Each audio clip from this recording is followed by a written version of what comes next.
Welcome back to my channel math Q. मेरा नाम है स्वाति और आज हम डिस्कस करने जा रहे हैं क्लास 10th का चैप्टर 2। क्या डिस्कस करने जा रहे हैं? आज हम करने जा रहे हैं क्लास 10th का chapter number 2, introduction to polynomial. मतलब कि हम उसका इंट्रोडक्शन पढ़ेंगे। ठीक है, सबसे पहले हम जानते हैं कि पॉलिनोमियल्स क्या होते हैं। तो polynomials is a mathematical expressions. क्या होते हैं?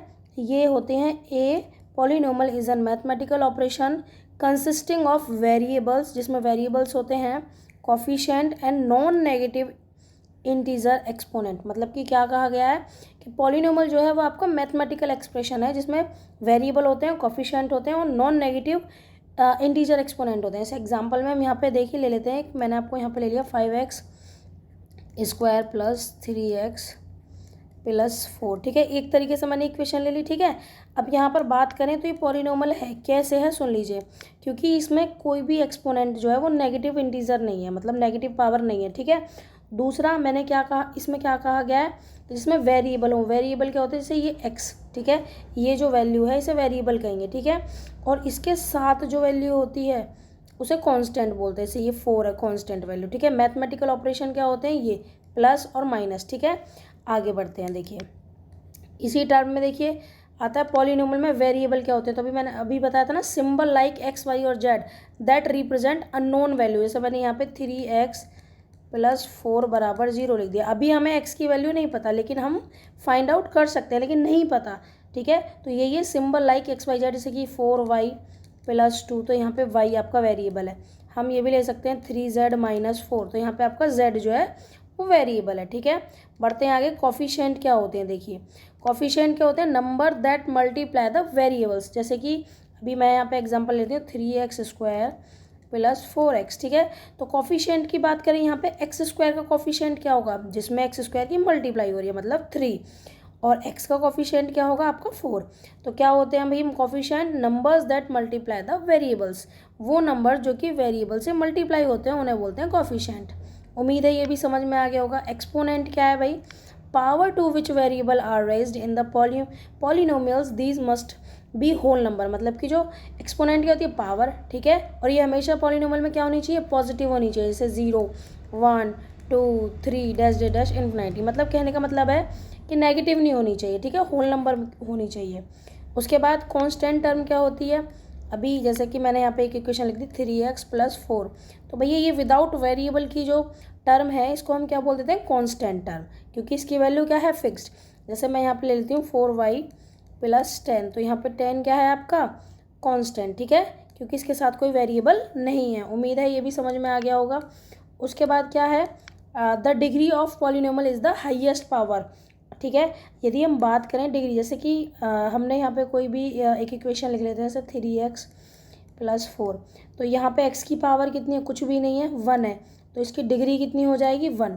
डिग्री कितनी हो जाएगी इसकी? 1। और मैं यदि लिखती हूँ 2x स्क्वायर प्लस 4, तो यहाँ पर डिग्री कितनी हो जाएगी? 2, क्योंकि हाईएस्ट पावर कितनी है? 2। सेम यदि मैं लिखती हूँ 3x की पावर 5 माइनस 6, तो यहाँ पर डिग्री कितनी हो जाएगी? 5। यदि ऐसी एक एग्जाम्पल लेती हूँ 4y की पावर 100 माइनस 2 या प्लस 2, तो यहाँ पर डिग्री कितनी हो जाएगी? हाईएस्ट पावर जो होती है हमेशा उसी को डिग्री कहते हैं।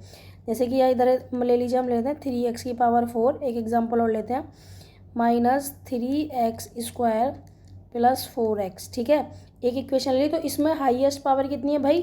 4। तो इसकी डिग्री कितनी हो जाएगी इस इक्वेशन की? इस इक्वेशन की डिग्री हो जाएगी 4। उम्मीद है ये भी समझ में आ गया होगा। बढ़ते हैं आगे। देखिए polynomials are often classify by the number of term.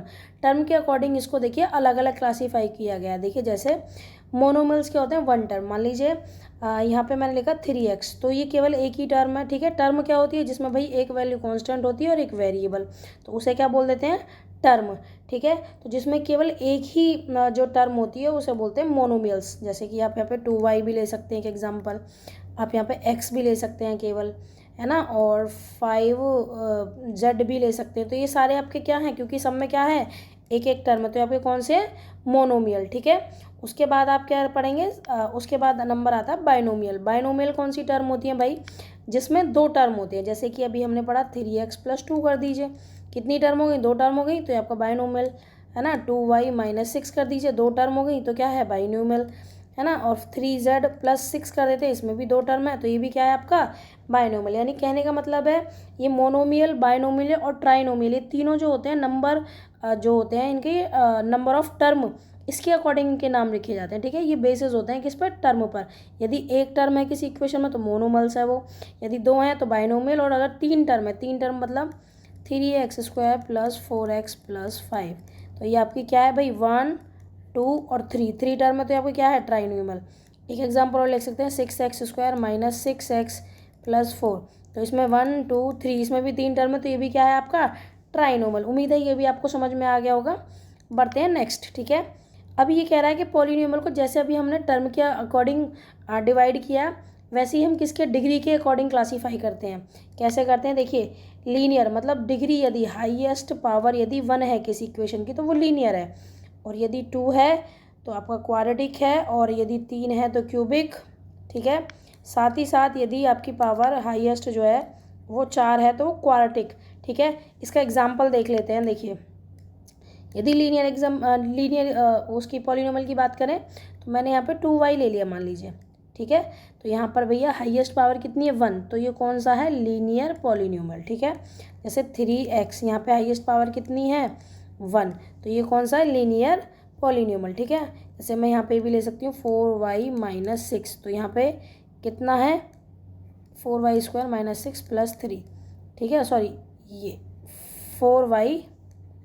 6y + 3 हमने ये ले लिया। ठीक है, क्या ले लिया हमने 6y + 3, तो भैया इसकी भी हाईएस्ट, उसका नाम क्या हो जाएगा लीनियर पॉलिनोमियल। ठीक है, समझ में आ गया होगा कि यदि हाईएस्ट डिग्री जो है, आई मीन हाईएस्ट पावर यदि 1 है तो आपकी लीनियर पॉलिनोमियल हो जाती है। ठीक है, यस, ऐसे ही यदि आपकी हाईएस्ट जो पावर है वो 2 है, जैसे कि 2x² + 4, तो भैया क्या हो जाता है यहाँ पे, ये आपको हो जाता है क्वाड्रेटिक। ठीक है, ऐसे ही 6x² + 3, तो ये भी आपकी क्वाड्रेटिक इक्वेशन, क्योंकि हाईएस्ट पावर कितनी है 2।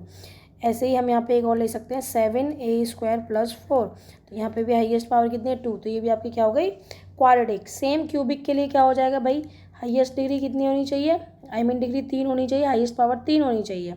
ठीक है, ऐसे ही यहाँ पर आप ले सकते हैं 5x³ - 3 - 4x + 2, तो भैया यहाँ पे हाईएस्ट पावर कितनी है 2, तो ये भी आपकी क्या हो गई क्यूबिक। उम्मीद है ये भी समझ में आ गया होगा। क्यूबिक के बाद आते हैं क्वाड्रेटिक। ठीक है, क्वाड्रेटिक क्या होता है, जिसकी हाईएस्ट पावर 4 है, यानी ये हमने लिख दिया x की पावर 4 3x³ + 2x + 6, तो आप इसमें क्या नोटिस कर रहे हैं कि जो सबसे बड़ी पावर है वो 4 है, तो ये कौन सी हो जाती है क्वाड्रेटिक इक्वेशन। ठीक है, इसका एक और एग्जाम्पल ले सकते हैं, a की पावर 4 + 3x, तो यहाँ पर भी पावर कितनी है हाईएस्ट 4, तो ये भी क्या हो गई क्वाड्रेटिक। उम्मीद है यहाँ तक समझ में आ गया होगा। ठीक है, देखिए अगला पॉइंट क्या है इसमें, what is not a polynomial. ठीक है, अब हमें पता करना है कि ऐसी क्या कंडीशन होती है जिसमें हम ये कह सकते हैं कि ये इक्वेशन जो है वो पॉलिनोमियल नहीं है। तो इसके लिए हमें कुछ पॉइंट याद रखने होते हैं। सबसे पहला पॉइंट क्या है, नेगेटिव एक्सपोनेंट, मतलब कि कभी भी पावर जो है वो नेगेटिव नहीं होनी। जैसे x की पावर -3 है तो ये भैया पॉलिनोमियल नहीं होगा। ऐसे ही यदि हम बोलें z की पावर -4 है तो ये भी पॉलिनोमियल नहीं होगा। हमेशा भी मैंने आपको बताई थी क्या होनी चाहिए, होल नंबर होनी चाहिए उसकी पावर। ठीक है, 0, 1, 2, 3 होना चाहिए। ठीक है, वेरिएबल इन द डिनोमिनेटर। ठीक है, जैसे कि कोई इक्वेशन है उसमें 1/x नीचे हम दे देते हैं, जैसे x² + 1/x, तो डिनोमिनेटर में क्या चला गया वेरिएबल, तो भैया ये भी आपकी पॉलिनोमियल नहीं होगी। एक और एग्जाम्पल ले लेते हैं, यदि a² + 1 या 7 हम a लिख देते हैं तो ये भी आपकी क्वाड्रेटिक इक्वेशन नहीं रह जाती है, आई मीन पॉलिनोमियल नहीं रह जाती है। ठीक है, वेरिएबल अंडर ए रेडिकल, मतलब कि कहने का मतलब है रूट में ना हो कोई भी वेरिएबल, जैसे रूट अगर x हुआ या √t हुआ या √y हुआ, तो ये भैया ये भी आपकी शो नहीं करती है पॉलिनोमियल इक्वेशन को। उम्मीद है इतना समझ में आ गया होगा। इसके साथ बढ़ते हैं नेक्स्ट टॉपिक पर, जीरो ऑफ पॉलिनोमियल्स। अब भैया जीरोस क्या होते हैं देखिए, तो द रूट, जो रूट होते हैं ना, ठीक है, रूट बोल दीजिए या जीरोस बोल दीजिए, एक ही बात है। ठीक है, ऑफ पॉलिनोमियल px, मतलब कि कोई भी आपको इक्वेशन दे रखी है px, उसके जीरोस क्या होते हैं, are the value of x, वो वैल्यू होती है x की फॉर विच px = 0। यानी कहने का मतलब है यदि मैंने यहाँ पर आपको कोई इक्वेशन लिख दी है, ठीक है, अभी यदि मैं बात करूँ इसके रूट या जीरोस निकालो, तो भैया इसकी वो वैल्यू जिसमें ये इक्वेशन 0 के बराबर हो जाती है, एक्स की वैल्यू रखने पर तो आपकी क्या कहेंगे वो उसके जीरोज या रूट है। जैसे कि अब यहाँ पे आप देख लीजिए, हम इसको फाइंड कैसे करते हैं, एक्स की वैल्यू ही जो होती है वही आपके रूट्स या जीरोज होते हैं, ठीक है। तो आपको इक्वेशन दी थी, आप इसको मान सकते हैं पी एक्स, ये पी एक्स बराबर आपको इक्वेशन दी थी और कंडीशन क्या है, रूट जीरोज निकालने की पी एक्स बराबर जीरो रखना होता है। हमने जीरो रख दिया तो भैया 3x बराबर कितना हो गया, प्लस का 4 है, इधर आगे माइनस का 4,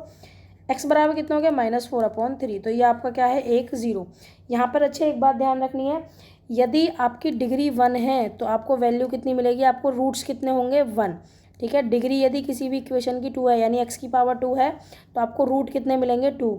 यदि डिग्री 3 है यानी x की पावर 3 है, हाईएस्ट पावर 3 है, तो आपको रूट कितने मिलेंगे, x की कितनी वैल्यू मिलेंगी, 3, ठीक है। तो ये डिपेंड करता है कि डिग्री कौन सी डिग्री है, उसी के अकॉर्डिंग उसके रूट्स, नंबर ऑफ रूट्स पता चलता है किसी भी पॉलिनोमियल इक्वेशन के, ठीक है। इसके बाद बढ़ते हैं आगे, देखिए geometrical meaning of the zeros of a polynomial, ठीक है। तो ये किस लिए इस्तेमाल होता है ज्योमेट्रिकल मीनिंग, देखिए यहाँ पे find the number of zeros of P x, ठीक है। यदि हमें यहाँ पे जीरोज निकालने हो तो देखिए सबसे पहले ये खींच लीजिए, ठीक है। ये आपका x, ये x डैश, ये y और ये y डैश, ठीक है। नंबर ऑफ जीरोस किस पे डिपेंड करता है, देखिए ये वैल्यू होती है पी वाई, ठीक है। मतलब कि कहने का मतलब ये कह रहा है find the number of zeros of P x की हमें क्या निकालना है, जीरोस कितने हैं, ठीक है। ग्राफ के थ्रू मान लीजिए यहाँ पे आपको ये ग्राफ दिया हुआ है, ठीक है। तो इसके कितने जीरोस होंगे, 0 भैया। क्यों 0 होंगे, क्योंकि ये एक्स एक्सिस को कहीं पर भी कट नहीं कर रहा है। तो नंबर ऑफ जीरो किस बात पर डिपेंड करते हैं, नंबर ऑफ जीरो इस बात पर डिपेंड करते हैं कि जो आपकी लाइन होती है, जो आपको ग्राफ में लाइन दी हुई होती है, वो एक्स एक्सिस को कितनी जगह पर टच कर रही है या इंटरसेक्ट कर रही है, क्योंकि इधर एक भी जगह कट नहीं किया, ना ही टच किया है। तो यहाँ पर नंबर ऑफ जीरोस कितने हो जाते हैं आपके भैया, 0, ठीक है। एक एग्जांपल और ले लेते हैं, मान लीजिए ये ग्राफ है, ठीक है, और यहाँ पर मैंने ऐसे बना दिया, ठीक है। तो ये कितनी जगह कट कर रही है, 1 2 3। तो भैया यहाँ पे नंबर ऑफ रूट्स कितने हो जाते हैं या नंबर ऑफ जीरोस कितने हो जाते हैं, 3 जगह कट कर रही है, इसलिए कितने हो जाते हैं, 3, ठीक है। उम्मीद है ये भी समझ में आया होगा। एक एग्जांपल और लेके देख लेते हैं, देखिए ये ठीक है। यहाँ पर हम बोलते हैं कि केवल टच करके जा रही है ना, ये देखिए एक कट करके और ये ऐसे, ठीक है। अब भी आप देख सकते हैं 1 2 3, अब भी इसके जीरोस कितने होंगे, 3, ठीक है। यदि हम ऐसा करें, ठीक, तो अब आप देखेंगे 1 2 3 4 5 6 7। तो भैया यहाँ पर कितने हो जाते हैं नंबर ऑफ रूट्स या नंबर ऑफ जीरोस, तो यहाँ पर हो जाते हैं 7। जितनी जगह कट करेगा 1 2 3 4 5 6 7 जगह कट करा है तो 7, यानी आपको समझ में आ गया होगा कि नंबर ऑफ रूट्स डिपेंड करते हैं कि जो लाइन है वो एक्स एक्सिस को कितनी बार टच कर रही है या कितनी बार इंटरसेक्ट कर रही है, ठीक है। उसके बाद देखिए relationship between zeros and coefficient of polynomial, ठीक है। रिलेशनशिप होती है, देखिए रिलेशनशिप हमें पता निकालनी है कि क्या होती है जीरोज एंड कोफिशिएंट के बीच पॉलिनोमियल के। सबसे पहले क्वाड्रेटिक पॉलिनोमियल क्या होता है भैया, जिसकी हाईएस्ट डिग्री, अभी आपको मैंने बताई थी क्वाड्रेटिक कौन सी होती है, जिसमें हाईएस्ट डिग्री 2 होती है, ठीक है। ये इसकी स्टैंडर्ड फॉर्म है, ax² + bx + c = 0, ठीक है। जब बात आती है यहाँ पर जीरोज क्या है आपके, एक अल्फा एक बीटा, क्यों 2 क्यों है, क्योंकि हम क्वाड्रेटिक इक्वेशन की बात कर रहे हैं और इसमें हाईएस्ट डिग्री कितनी है, मतलब किसकी डिग्री कितनी है, 2, हाईएस्ट पावर 2। तो भैया जीरोस कितने निकलेंगे, 2, कौन से, अल्फा और बीटा। तो सम ऑफ इट्स जीरोज यानी अल्फा प्लस बीटा की वैल्यू क्या होती है, -b/a, ठीक है। कितनी होती है, -b/a। और प्रोडक्ट ऑफ जीरोस कितनी होती है, c/a, ठीक है। ये इसकी वैल्यू होती है। आप चाहें तो आप इसे ये भी लिख सकते हैं, क्या लिख सकते हैं, देखिए आप ध्यान देंगे, बी को क्या लिख सकते हैं, कोफिशिएंट ऑफ एक्स, क्या लिख सकते हैं यहाँ को, बी को कोफिशिएंट ऑफ एक्स, भी वही कोफिशिएंट ही तो है एक्स का, और ए क्या है, कोफिशिएंट ऑफ x²। तो आप क्या लिखेंगे, minus coefficient of x upon coefficient of x², ठीक है। इसी तरीके से आप इसको भी कन्वर्ट कर सकते हैं प्रोडक्ट को, ठीक है। अब यहाँ पे आपके सामने एक इक्वेशन दे रखी है, इसके थ्रू मैं आपको इस कॉन्सेप्ट को समझाने की कोशिश करूँगी, ठीक है। क्वाड्रेटिक इक्वेशन है। सबसे पहले मैंने आपको ये बताया था कि जितनी हाईएस्ट डिग्री वो पावर होती है किसी की भी या डिग्री होती है, उतने ही आपको एक्स की वैल्यू मिलती है, ठीक है। इसे हम मिडिल टर्म स्प्लिटिंग से करेंगे। तो सबसे पहले क्या करेंगे, x² एज इट इज उतार लीजिए। हमें ऐसे 2 नंबर चाहिए जिनकी मल्टीप्लाई करने पर 10 आए और प्लस करने पर 7 आए। तो 5 2 = 10, तो आप लिख देंगे 5x + 2x + 10, ठीक, अब क्या करेंगे, देखिए दोनों में कुछ कॉमन आ रहा है, x को कॉमन ले लीजिए, क्या बचा x+5, इधर कॉमन आ रहा है +2, तो क्या बचा x+5। अब आपको दिख रहा है दोनों में क्या कॉमन है, x+5, हमने x+5 ले लिया, तो अंदर क्या बचा भाई x+2। ठीक है, एक बार x+5 को बराबर 0 के रखा तो x बराबर -5 आपको मिला, एक बार x+2 बराबर 0 को रखा तो भैया आपको x बराबर -2 मिला। तो भाई आप इसको बोल सकते हो अल्फा बराबर -5 और बीटा बराबर -2, यही तो थे जीरोज़, वैल्यू ऑफ x को ही तो जीरोज़ या रूट्स कहते हैं, तो यही है अल्फा बराबर -5 और बीटा बराबर -2। उम्मीद है ये समझ में आ गया होगा। अब यदि हम रिलेशनशिप की बात करें तो आपने पढ़ा था sum of zeros, sum of zeros मतलब अल्फा प्लस बीटा, कितनी वैल्यू बताई थी, -b/a। ठीक है, अब -b/a भैया इसे आप कंपेयर कर लीजिए ax² + bx + c से, ठीक है, बराबर 0। तो यहाँ पे देखिए b की वैल्यू कितनी आ रही है, b की वैल्यू आ रही है यहाँ पे 7, तो -7/a की वैल्यू क्या है, कुछ नहीं 1, तो कितना है -7। ठीक है, और अल्फा प्लस बीटा करके देख लीजिए क्या ये वेरीफाई हो रहा है, नहीं, मतलब कि अगर हम इस फॉर्मूले में रख रहे हैं या फिर अल्फा प्लस बीटा निकाल रहे हैं, क्या बराबर आता नहीं, तो अल्फा की वैल्यू अभी आपकी कितनी है, -5 प्लस -2, जब आप प्लस करेंगे तो माइनस का 7, देखिए वेरीफाई हो रहा है ना, दोनों की वैल्यू बराबर आ रही है। ऐसे ही प्रोडक्ट ऑफ जीरोस देख लीजिए, अल्फा इंटू बीटा, अल्फा की वैल्यू कितनी है, -5 इंटू -2, तो कितना आ गया, 5 2 10, माइनस माइनस प्लस हो गया। ठीक है, वैसे अल्फा बीटा क्या होता है फॉर्मूले के अकॉर्डिंग, वो होता है c/a। ठीक है, यहाँ से आप देख लीजिए c की वैल्यू आपकी कितनी है 10, ठीक है, और a कितना है 1, 10, तो यहाँ पर भी आपका वेरीफाई हो गया। उम्मीद है ये रिलेशनशिप आपको समझ में आ गया होगा। इसी के साथ ये चैप्टर जो है इसका इंट्रोडक्शन ख़त्म हो जाता है। आगे यदि आपको मेरी ये वीडियो अच्छी लगी हो तो प्लीज़ मेरे चैनल को सब्सक्राइब करें और एक्सरसाइज 2.1 की आपको वीडियो आगे मिल जाएगी। ठीक है, थैंक यू फॉर वॉचिंग।